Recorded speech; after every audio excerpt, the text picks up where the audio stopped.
searched the earth for the finest oils, with the dream to create the finest men's fragrance in the world.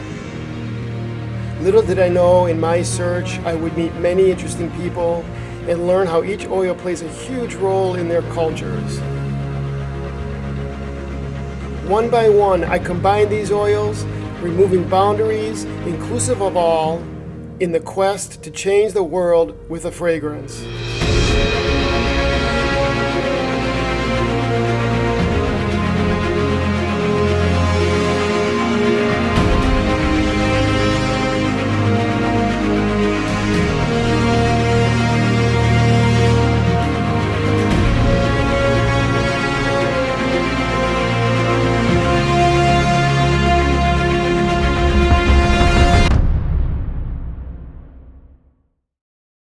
After a day of driving the coast of the south of France with a stop in Monaco for lunch, we made the drive to the city of Marseille, where we caught a flight to the Queen of the Adriatic, the floating sea, the Sea of Canals, Venice, Italy.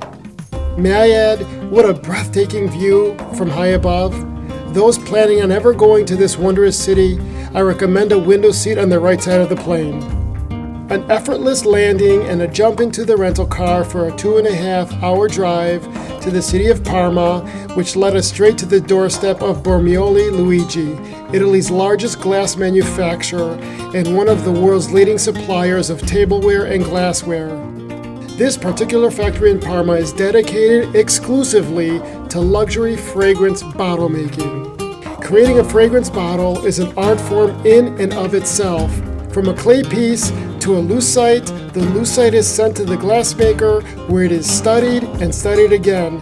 The glassmaker then sends a blueprint back to the designer, which in this case is myself, where it is signed off. Now this isn't the final rendition. What happens next is a mold is made and it's referred to as a temporary mold.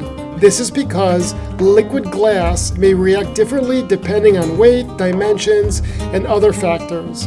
The temporary mold is put into production where a small amount of bottles are made. During this time, artisans can study and make the necessary adjustments. So we adjusted the original shape in order to achieve the proper glass weight.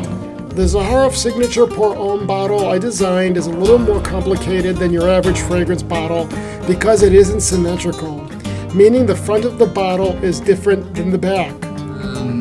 You can see that the bottle is not symmetric, so... And that causes this, I see. The smaller 2-ounce or 60 ml bottle passed quality control with flying colors without the need for adjustments. The large size, in this case the 4-ounce or 120 ml, needed 5 adjustments just to make it perfect. And that is exactly what you see today, a work of art. Back to the factory and with the Bormioli Luigi group. I love spending time with them and I hope the feeling was mutual. The passion of glassmaking is apparent. Typical of my previous visits to factories in Italy, be it leather goods, clothing, or glass, they were all so proud of what they were producing. The factory itself is a wonder. Most of the world's fragrance bottles all start here. Just simply incredible. And what an honor to be amongst this group. Everything matters when it comes to bottle making. The sand coming from the eastern coast of Italy is considered the finest in the world. It is heated and dropped from the air into the mold, where it is blowed and brought to life, followed by a top secret process, proprietary only to Bormioli Luigi.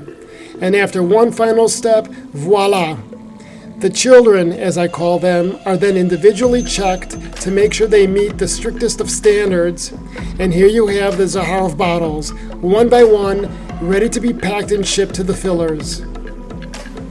What better way to end the day with a true Italian dinner with, of course, Parma ham and some true authentic Parmesan cheese.